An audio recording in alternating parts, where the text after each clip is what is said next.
Shalom saudara.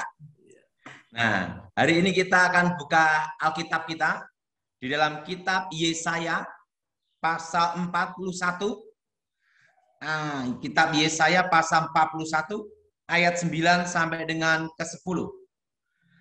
Engkau yang telah kuambil dari ujung-ujung bumi dan yang telah kupanggil dari penjuru-penjurunya. Aku berkata kepadamu, engkau hambaku. Aku telah memilih engkau dan tidak menolak engkau. Janganlah takut, sebab aku menyertai engkau. Janganlah bimbang, sebab aku ini Allahmu. Aku akan meneguhkan, bahkan akan menolong engkau. Aku akan memegang engkau dengan tangan kananku yang membawa kemenangan. Amin, saudara. Di dalam firman Tuhan dikatakan, saudara dengar ini? Dengar? Oke. Saudara yang kasih dalam Tuhan, Alkitab berkata, jangan takut, sebab aku menyertai engkau. Perlu saudara tahu bahwa musuh paling besar dalam hidup kita adalah ketakutan, kegelisahan, dan kekhawatiran untuk hidup kita hari ini dan masa depan. Tapi Alkitab berkata bahwa burung di udara Tuhan pelihara, dan tidak ada sehelai pun rambut jatuh tanpa sepengetahuan seizin Tuhan. Artinya apa? Bahwa apapun yang ada di dunia ini, apapun yang ada dalam hidup kita ini, semua masih dalam kendali dan semua adalah seizin Tuhan. Dan Alkitab berkata, jangan takut dan jangan khawatir. Aku menyertaimu. Arti menyertai itu penting. Karena apa, saudara? Arti menyertai yaitu dia siap menolong, siap memimpin, siap membantu, siap membela, dan siap atas apapun yang terjadi dalam hidup kita. Yang penting, bagian Tuhan ada, bagian kita ada. Bagian Tuhan yaitu apa? Dia menggenapi janjinya. Dia menggenapi firman-Nya, membela firman-Nya, dan perjanjiannya, ya dan amin. Tapi ada bagian kita juga. Bagian kita adalah setia, percaya, dan jangan takut. Bahwa dia membela dan menyertai. Saya masih ingat tentang kekhawatiran akan masa depan. Nah, sebelum saya bertobat, saya tahunya itu adalah setan dan ilmu perdukunan. Jadi saya tahunya itu tentang setan dan ilmu perdukunan. Nah, waktu saya bertobat, saya itu ketemu Tuhan sendiri. Saya kalah sama seorang pendeta bernama pendeta Gilbert Lumaidong. Saya kalah, hilang ingatan, gila 1 tahun. Nah, hilang ingatan 1 tahun, dan tiba-tiba, itu tepatnya tahun 1993. Ada cahaya terang datang, akulah Alfa, akulah Omega. Akulah yang awal, akulah yang akhir. Aku telah mati, bangkit hidup kembali. Akulah Yesua Hamasia. Akulah aku, YHWH, Yahweh. Ketika cahaya itu masuk kepala saya sembuh seketika. Dan waktu itu dia berkata, sebelum dunia dijadikan, dunia sebelum dibentuk, aku sudah mengenal, menentukanmu. Waktu itu saya tidak bisa lihat wajahnya karena terang benderang. Akulah Alfa, akulah Omega. Maukah engkau percaya padaku? Akulah jalan, kebenaran, dan hidup. Di situ saya berkata, aku percaya. Begitu aku percaya, semua kekuatan ilmu gaib, mantra yang pernah saya pelajari, hilang sampai sekarang. Nah, perlu saudara tahu, efek saya dari hilang ingatan 1 tahun, itu masih ada sampai sekarang. Dan itu saya percaya sudah ada rencana Tuhan, yaitu dengan tujuan menghilangkan mantra-mantra yang ada di sini. Supaya bersih. Nah, saya sampai sekarang itu sama istri tidak boleh naik setir mobil sendiri. Karena apa? Waktu blank bisa masuk sawah atau nabrak tembok. Nah, makanya efek dari hilang ingatan itu ada. Sehingga Sampai sekarang saya kalau kemana-mana yang nyetirin mobil, yang jadi driver, itu istri saya sama kalau ada teman saya. Karena kalau saya yang driver, kalau begitu ininya blank, masuk sawah atau nabrak tembok. Nah, karena semuanya biar aman. Nah, ini termasuk dulu Pak Rudi Tanu Wijaya.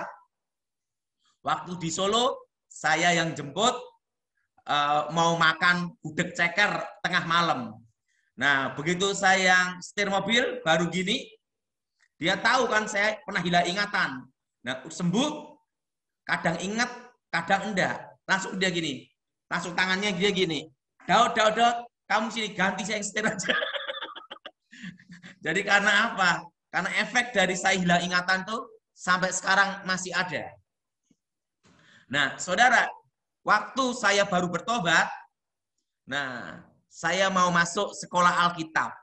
Waktu mau masuk sekolah Alkitab, saya masih ingat, saudara, saya waktu itu kan tidak ada namanya itu katekisasi pendalaman Alkitab di pelajaran apa gitu. Karena baru bertobat, langsung ke sekolah Alkitab. Nah, pada waktu sekolah Alkitab, kelas 1, saudara. Makanya perlu saudara tahu bahwa segala sesuatu, rencana Tuhan itu yang terbaik dan terindah. Manusia hanya melihat hari ini, tapi Tuhan melihat jauh ke depan dan indah pada waktunya. Yang penting kita lakukan setia dan percaya dan jangan takut. Nah, apa saudara? Pada waktu saya sekolah Alkitab kelas 1, waktu itu di Inteos, saya berpikir sekolah Alkitab itu sekolah para malaikat. Nah, begitu saya masuk, yang hilang pertama kali sandal dulu. Setelah itu saya bawa gula, belum saya minum, udah habis. Wah, saya berpikir, sekolah Alkitab kok seperti ini? Apa ini rencana Tuhan? Nah, tapi saya sampai kabur, minggat dari tempat sekolah Alkitab. Cabut. Sampai 3 kali. Tapi Tuhan bicara, kembali engkau ke sekolah Alkitab. Percaya, jangan khawatir atas hidupmu. Aku menyertaimu. Saya kembali ke sekolah Alkitab lagi. Nah, kelas 1, saudara. Nah, waktu itu ada namanya tes berkhotbah, hermeneutik dan homiletik. Waktu tes berkhotbah, homiletik, guru sekolah Alkitabnya gini-gini. Daud, kamu khotbah bagus sekali. Alangkah baiknya tidak khotbah. Suara hanya model keras, ancur-ancuran aja, enggak tahu jelasnya. Nah, di situ saudara, saya khawatir akan masa depan saya. Saya takut saya akan jadi apa. Betul, saudara? Karena apa? Sekolah Alkitab saya pun hanya setingkat SMA.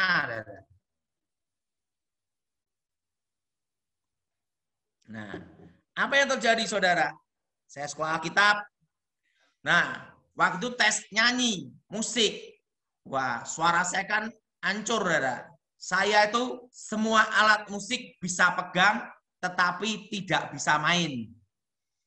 Hanya bisa pegang aja, tidak bisa main. Nah, waktu itu saudara, saya mimpin pujian gini-gini, kan dites. Gurunya gini-gini.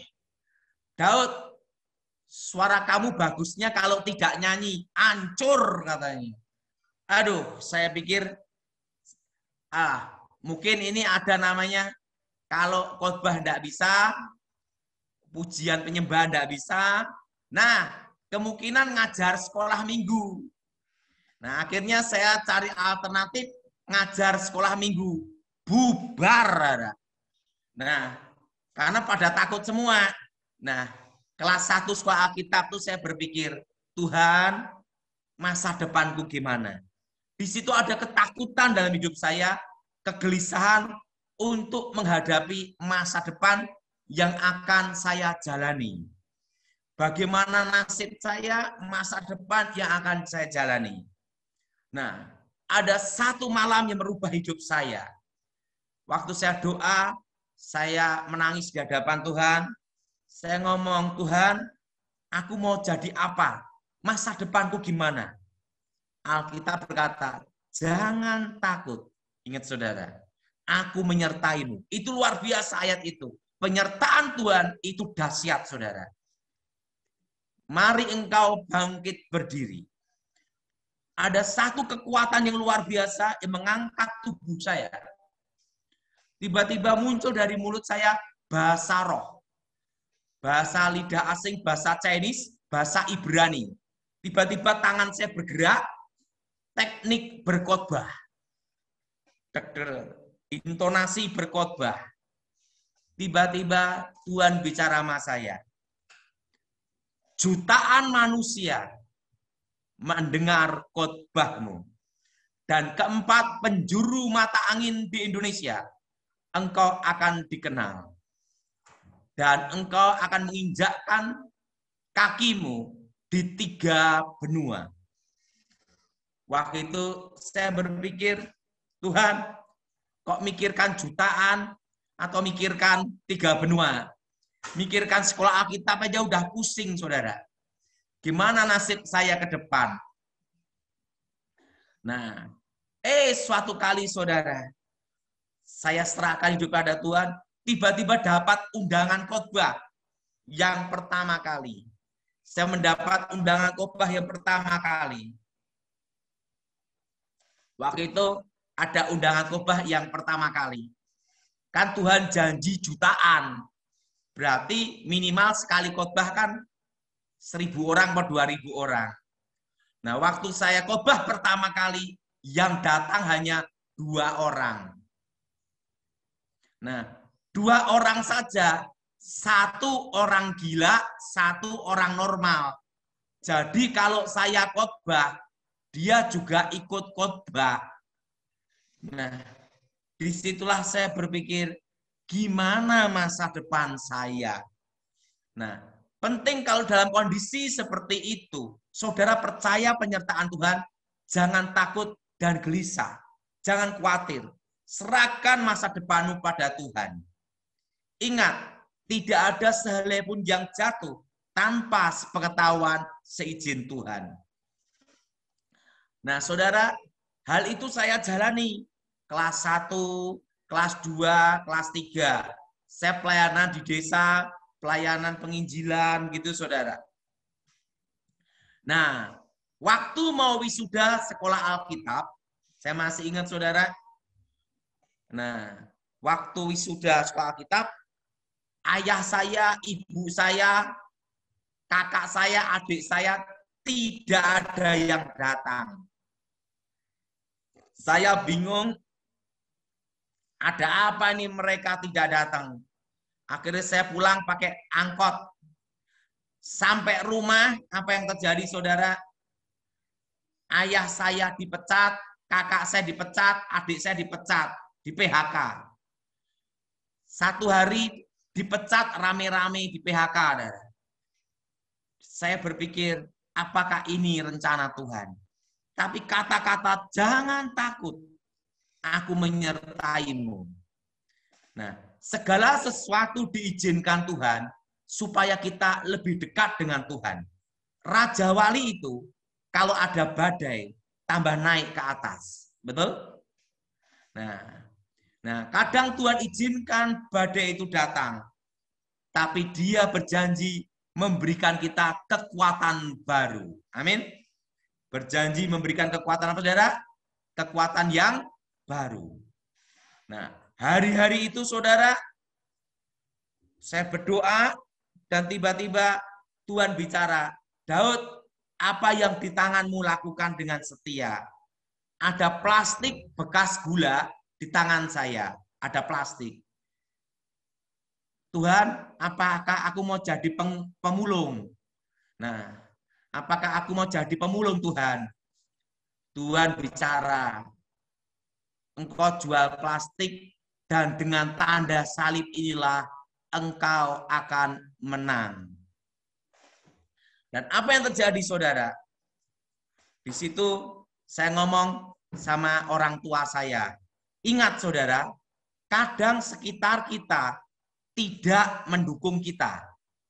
Kadang sekitar kita tidak mendukung kita. Tapi saudara harus percaya bahwa Tuhan menyertai saudara. Apa yang terjadi, saudara? Mama saya berkata, Daud, di antara anak mama, kamu yang paling bodoh, paling goblok. Gitu. Kamu tidak ada pengalaman kerja, tidak bisa apa-apa. Saya ngomong sama mama saya, Mama, tapi aku punya Tuhan yang menyertai. Aku punya Tuhan yang menyertai. Mama saya ngomong, ini ada uang 100.000 rupiah. Kalau engkau berhasil, Tuhan menyertai kamu. Ingat, keberhasilan seseorang tergantung penyertaan Tuhan. Kalau engkau berhasil, berarti Tuhan menyertai. Saya dikasih uang 100.000 rupiah. Bukan dolar loh, saudara. Bukan dolar. Rupiah, saudara. 100.000 rupiah. Nah, waktu itu saudara, saya beli plastik 25.000, plastik HD, kresek, hitam itu saudara. Nah, tapi suara Tuhan itu jelas, jangan takut, gelisah. Aku menyertaimu dan tanda salib inilah engkau akan menang. Saya lihat ada salib di langit, saudara. Saya jual plastik di tempat ibu-ibu pasar, di tempat pasar-pasar. Sehari untung 2.000, 3.000, 5.000, saudara. Apa yang terjadi? Saya rintis itu semua tanpa uang hutang bank. Saya tidak ada hutang bank. Tidak ada hutang bank. Dari plastik itulah sampai menjadi pabrik plastik, saudara. Nah, jadi pabrik plastik modalnya 100.000 itu, saudara. Nah, disitulah saya melihat hal yang mustahil terjadi. Jadi kuncinya keberhasilan seorang adalah kalau kita disertai Tuhan. Nah, dan apa yang terjadi, saudara? Setelah itu saya mulai sudah tidak mikirkan khotbah lagi. Saya mikirkan bisnis terus. Tiba-tiba Tuhan panggil saya untuk pelayanan lagi. Tiba-tiba pendeta Gilbert Lumaindong telepon saya. Daud, kamu ke sini, ke Jakarta. Ada apa nih? Pendeta gemuk ini manggil saya. Wah, ini pendeta gemuk ini manggil saya, ada apa ini? Nah, saya dipanggil ke Jakarta, diminta kesaksian. Gilbert ngomong, Daud, kamu pelayanan ya, kamu harus melayani Tuhan. Karena Tuhan panggil kamu dengan cara yang dahsyat. Tapi saya ngomong sama Pak Gilbert, saya udah pengalaman sekolah Alkitab, banyak proyek, thank you. Nah, kedua, saya sekolah Alkitab, khotbah hanya 2 orang di desa. Nah, Pak Gilbert ngomong, ingat Daud, Tuhan mendatangi engkau sendiri, pasti punya maksud rencana yang hebat. Ya udahlah kalau Pak Gilbert nyuruh saya kesaksian, saya suruh bikin buku. Nah, langsung bukunya ditulis, diproduksi sama Bethlehem Publisher. Padahal itu saya khotbah direkam, dibikin buku supaya Pak Gilbert tidak nanyain terus. Penting saya lakukan aja. Daripada saya ditanya terus pusing saya. Saya kan fokus bisnis. Nah, buku itu saudara enggak taunya menjadi bestseller di Indonesia. Itu sampai terjual 1,5 juta kopi, saudara. Kenapa? Karena banyak yang kena setan. Dan apa yang terjadi?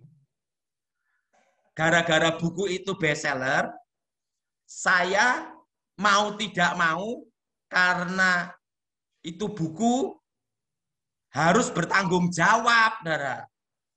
Nah, Tuhan giring saya mau tidak mau seminar, saudara. Nah, saya seminar, saya khotbah, saya KKN. Dan saya pernah ke Amerika. Itu tahun 2001 kira-kira, di tempatnya pendeta Nehemia Lolowang. Nah, kenal saudara? Pendeta Nehemia Lolowang. Saya tidak bisa bahasa Inggris, saya tidak bisa. Hanya tahunya yes, no. Tapi saya sudah 4-5 kali di Amerika. Dan saya sudah pernah ke Manhattan. Nah, dan apa yang terjadi? Saya dan kata-kata jangan takut itu menguatkan hidup saya, saudara. Dan apa yang terjadi? Sampai saya khotbah ada di Australia, New Zealand, Korea, berbagai negara, 3 benua. Dan padahal terus terang saya itu dipaksa untuk ke situ, saudara, gara-gara buku itu. Nah, apa yang terjadi? Disitulah saya lihat bukan karena kebetulan, tapi ada maksud rencana Tuhan. Nah, setelah itu tahun 2004, waktu itu Jenderal Pramono Edi Wibowo, adik dari Ibu Ani Yudhoyono. Nah, waktu itu saudara, Jenderal Pramono Edi Wibowo minta saya menjaga presiden langsung. Dia yang minta saya langsung, karena kebetulan Jenderal Edi Wibowo ini kenal saya sejak tahun kira-kira 2000 lebih lah, 2001, 2022.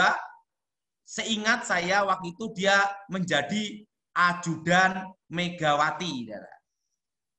Jadi ajudan Megawati dengan pangkat kolonel ketemu saya. Dan 2004, bayangan saudara, saya orang kampung yang hidupnya taunya tentang setan.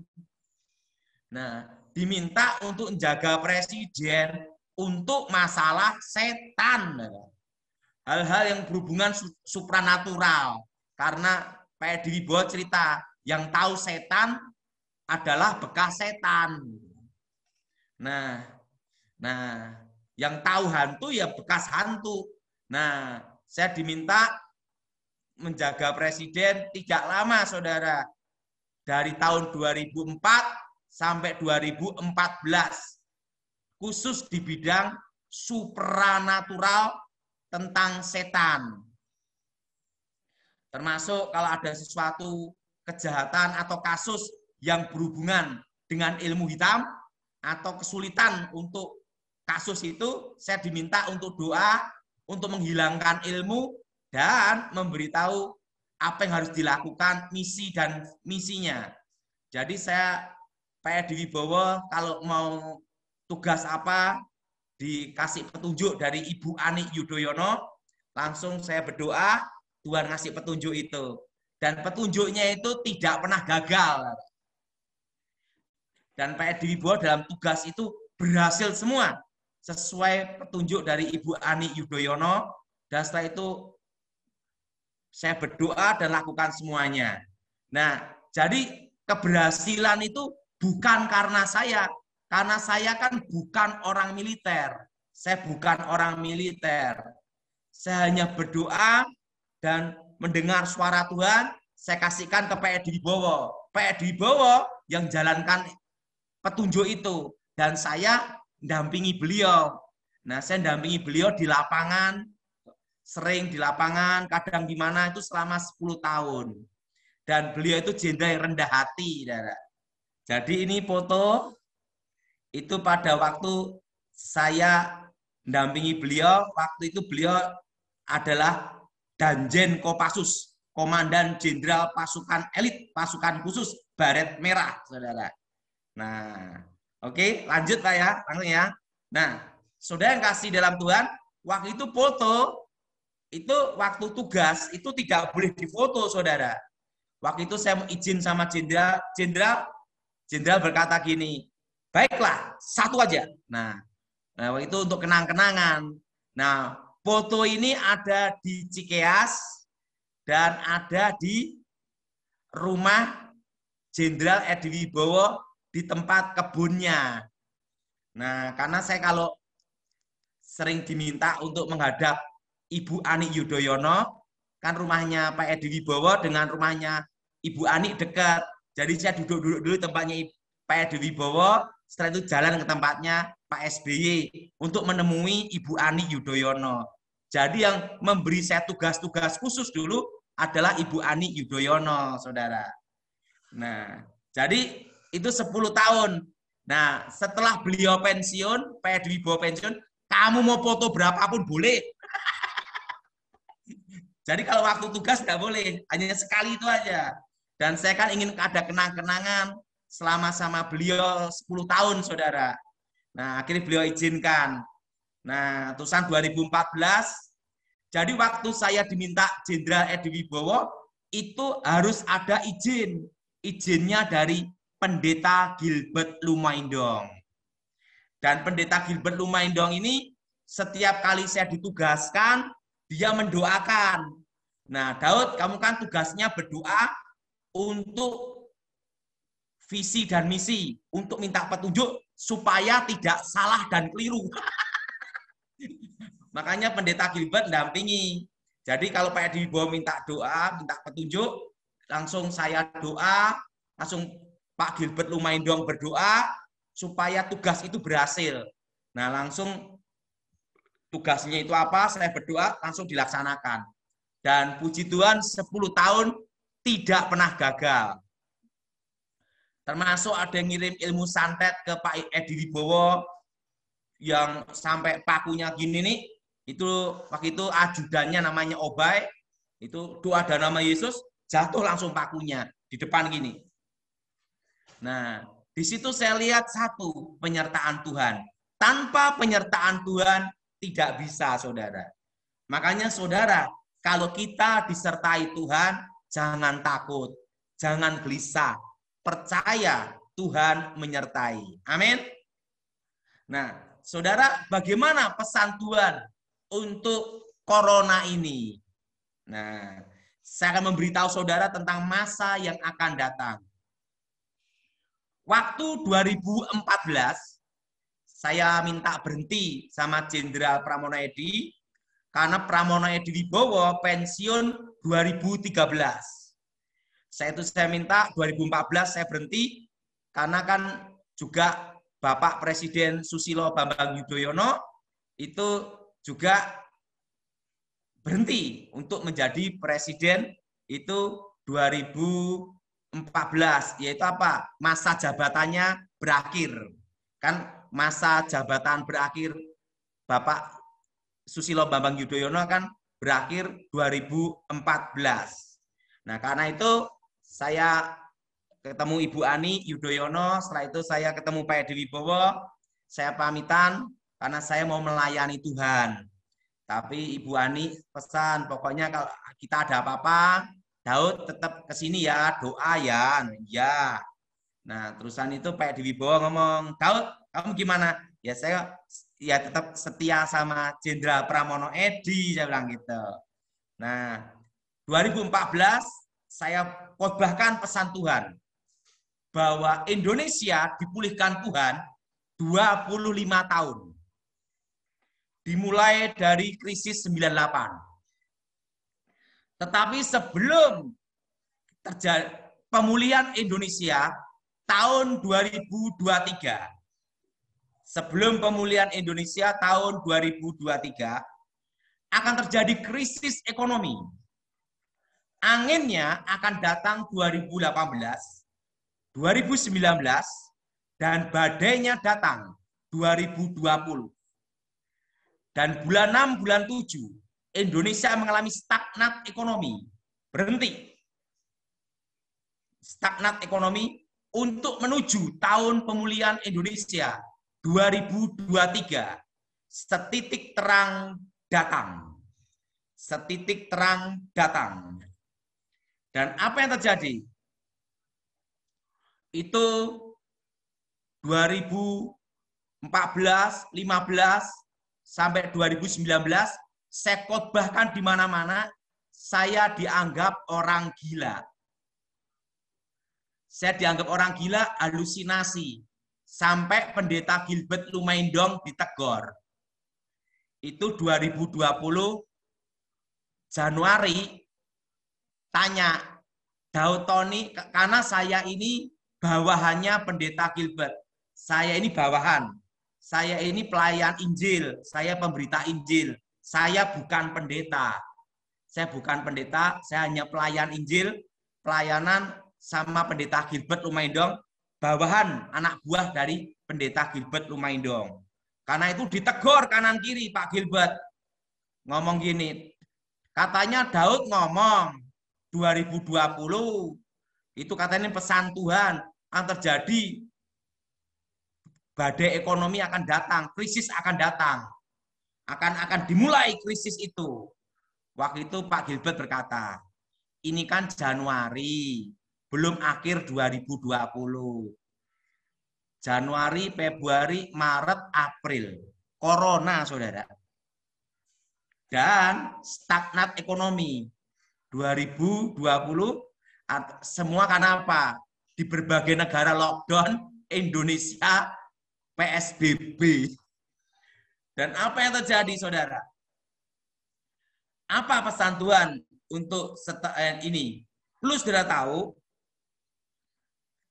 Corona ini nanti terutama Indonesia. Waktu itu berkata nanti November 2020 selesai. Tidak, saudara.